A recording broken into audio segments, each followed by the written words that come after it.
Well, howdy, you little farm fresh chicken nuggets. It's me, your favorite farmer, Carl. Welcome to Grow TV. Welcome to Grow TV. Hosted by Carl,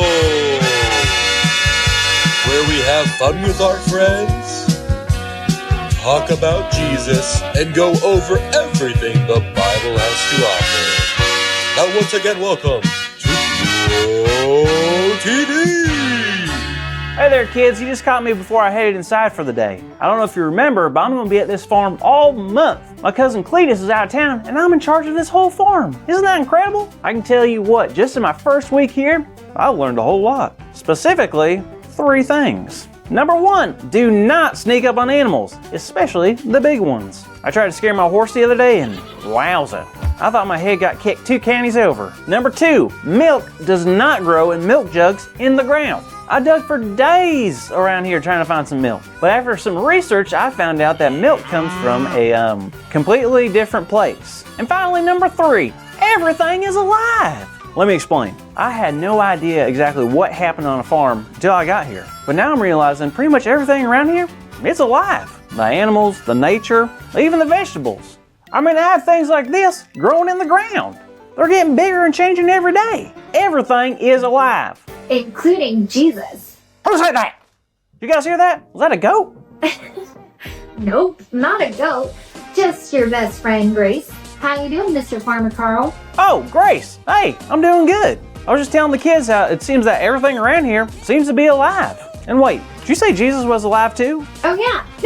Sorry, I just got excited.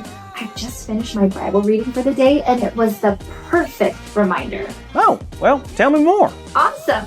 So, you remember last week when we talked about Peter and how Jesus was captured? How could I forget? Well, the thing is, they had taken Jesus and planned to punish him, even though he had done nothing wrong. He didn't even get a fair trial where he could make his case. All the people in power had already made up their minds to sentence Jesus to death. But before that, they put a crown of thorns on his head. They beat him and treated him very badly. Ugh, I hate thinking about that. I know, it wasn't easy for Jesus at all. They took him and they hung him on a cross, putting nails in his hands and feet. While Jesus was up there on the cross, he began to pray to God. Other people who were there heard him and watched.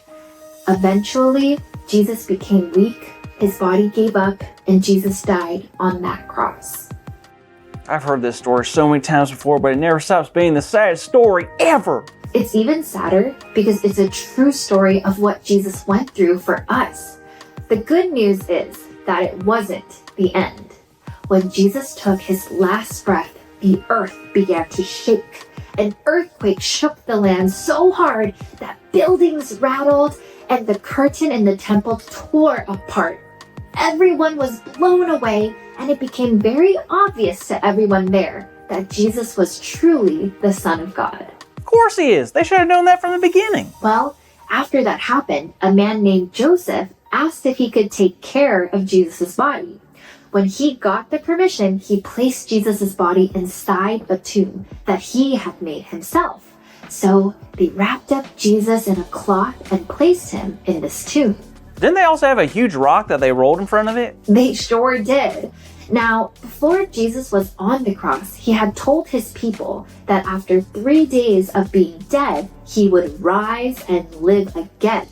So the leaders made sure to put a huge rock in front of that tomb so that none of Jesus' followers could take his body and pretend to make that proclamation come true. It didn't matter though, because nearly everyone forgot that Jesus said he would come back to life. I mean, it sounds impossible. So no one came looking for him on the 3rd day? Huh. Well, he did get visitors, but mostly to mourn him. 2 of the people that showed up at the tomb were Mary Magdalene and the other Mary. They both saw something spectacular. A cow doing a backflip off a tractor in a cornfield? Not quite. It was an angel. The angel looked at Mary and the other Mary and said, Do not be afraid, for I know that you are looking for Jesus, who was crucified. He is not here. He has risen. Woohoo! Yeah, Jesus! Yeah! This was the moment that changed everything. Jesus came back to life after being dead for 3 days. This was unheard of, and it meant that Jesus was telling the truth about it all. He truly was the Son of God, and there was no denying it now. I love that. He proved it right then and there. Jesus is alive. And not just on that day. What do you mean? Well, Jesus was not only alive that 3rd day, but he went on to live forever. Today, tomorrow, forever. And I don't know about you, but I find such joy in that. Even death couldn't hold Jesus down. Wow, that actually gives me a lot of confidence. Like if Jesus can defeat death and everything else, I feel like I can face anything in my life or whatever this farm throws my way. You are exactly right. Hey there, my farm friends. Our exciting big idea today is Jesus is alive today and every day.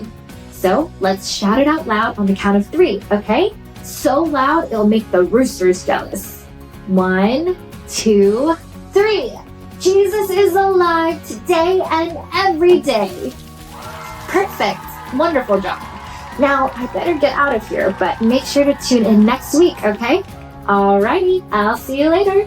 Thank you for watching, and tune in next week for a new episode of Road TV.